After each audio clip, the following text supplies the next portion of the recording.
그래서 지금 이 시대에 맞게 요즘 이번에 추석 지났지만 제사하는 방법도 계속 변해야 돼요. 그럼 변할 때 원칙이 뭘까요? 내 양심에 흡족한가랑 지금 내가 이 시대를 살아가고 있는 사람들과 조화를 이루고 있는 방식인가를 봐야 돼요. 그래서 제가 전통적인 제사 방법에도 좀 다시 좀 의문을 내고 연구해 보시라고 주문하는 겁니다. 옛날식 원제사 원전에도요, 앞에 과일을 나라는 것만 있지 다른 말이 없어요. 그러면 홍동백선이 뭐 조유리신 이런 거는 다 뒤에 내려오면서 만들어진 거예요. 왜냐하면 그것도 존중해 줘야 돼요. 예전 어른들이 그런 식으로 정리를 했다는 거는 그것대로 의미가 있지만 원 고전을 가지고 유교 고전을 가지고 접근해도 그렇게 아주 꽉 짜져 있는 방식은 아니었단 말이죠. 애초에. 그것도 그 시대에 맞는 방식이었죠. 그럼 저는 지금 시대에 맞게 요거 하나도 그래요. 내가 주인공이 돼서 결정한다는 건요. 제사 방식 하나도 내가 결정할 수 있어야 돼요. 내 양심에 흡족한 방법. 즉 부모님에 대해서 내가 한이 없다 할 정도 방식이어야 되고 그게 지금 사람들과의 인간관계, 지금 상황 속에서도 조화를 이루는 방식이어야 돼요. 이렇게 늘 조화를 못 찾아가면요. 추석 한번 지내고 나면 가정이 깨집니다. 효도하겠다고 모여가지고 가정을 날려버려요. 요즘 뭔가 문제가 있죠. 대가 끊기고. 지금 이게 조상님들이 원할 게 아니란 거 알지만도 뭔가 나는 나대로 지켜야겠다는 가치를 추구하다 보니 그렇게 됐어요. 이게 나중에 보면은 누구 탓이냐 할 일이 되죠. 나는 시킨 대로 했는 건데 전통의 가치를 수호했을 뿐인데. 그래서 이렇게 오해 여지가 있기 때문에 제가 말씀드리는 거 마침 추석도 되고 다음 설날이 또 기다리고 있잖아요. 아무튼 늘 깨어서 가족과 좀 토의 좀 해가면서 너는 어쨌으면 좋겠니? 근데 너 마음은 양심에 합당하니? 하면서 좀 회의라도 해서 정해보세요. 이번엔 한번 이렇게 해봅시다. 실험이라도 해보세요. 이번 설날에는 이렇게 해봅시다.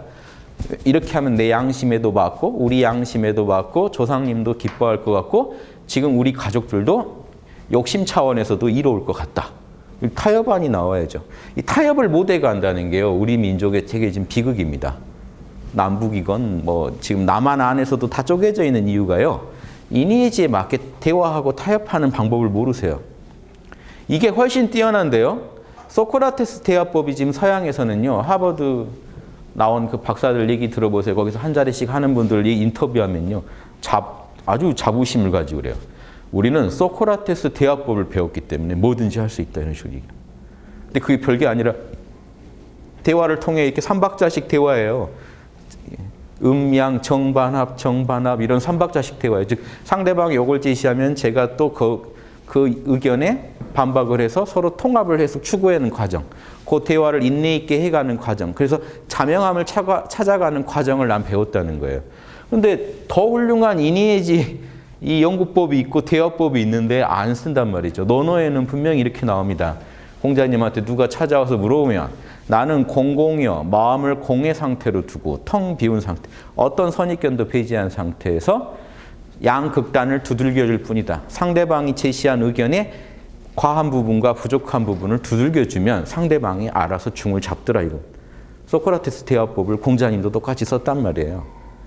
더 정밀하게 설명할 수도 있다고요. 이니에지 방식으로. 이니에지를 가지고 과한 부분, 모자란 부분 이렇게 하면 이제 아주 오버되면 이렇게 되고 아주 부족하면은 이니에지를 부족하게 쓰면 이렇게 되고 거기서 너무 과하게 나가면 이니에지를 넘어가게 되면 이런 문제가 생긴다는 양극단을 딱 쳐주면 상대방도 양심이 있기 때문에 듣다 보면 중을 딱 잡게 돼요. 난 이렇게 해야 되겠네요.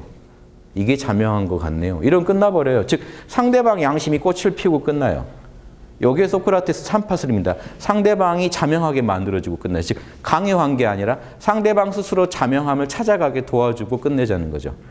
이런 대화법을요. 지금도 하버드 대학에서 최고의 대화법 공부법으로 얘기하고 있는데 요거는 아주 묵은 진리 같습니까? 이게 더 정밀한 얘기입니다. 그게 일어나는 과정을 정확히 설명할 수도 있고 더 정확하게 대화를 끌고 갈 수도 있어요. 이니에지만 아시면. 왜냐? 이게 양심의 명령이거든요. 이거는 인류 보편이에요. 소크라테 대화법도 왜 이거랑 똑같냐? 인류 보편적으로 자명한 걸 추구한 분들은 다 똑같은 결대로 움직였거든요. 남의 입장을 배려하려고 했고 남에게 부당한 피해를 안 주려고 했고 상대방과 최대한 조화를 이루려고 했어요. 그러니까 묵은 전통 가지고 지금 이 사람들을 핍박하는 건 조화가 아닙니다. 예절이 아니에요. 예절에 대해서 오해하지 마시라고. 예절은 우리 할아버지가 했던 방식 그대로 지키겠다. 그런 효도일 수는 있어요. 아버지의 뜻을 존중하는. 예절이라는 건요. 기본적으로 조화입니다. 지금 이 시점에서의 조화예요. 과거의 조화가 아니에요. 조선시대에 그렇게 했으면 당연히 예절에 맞았겠죠. 문제는 지금이에요. 지금 이 시점에 그게 예절에 맞느냐? 사실은요. 사람들은 이걸 판단할 기준이 없기 때문에 판단을 못하는 겁니다. 그러니까 옛날 거 그냥 쓰고 끝내는 거야. 머리 아프잖아요. 내가 나더러 왜 예절을 정하라고 그래. 아무튼 예절책에 써진 대로 하면 나도 마음이 편하고 그냥 그러니까 넘어가는 거죠. 그런데 당장 우리 어머니가 예절을 공부하신 적이 없거든요.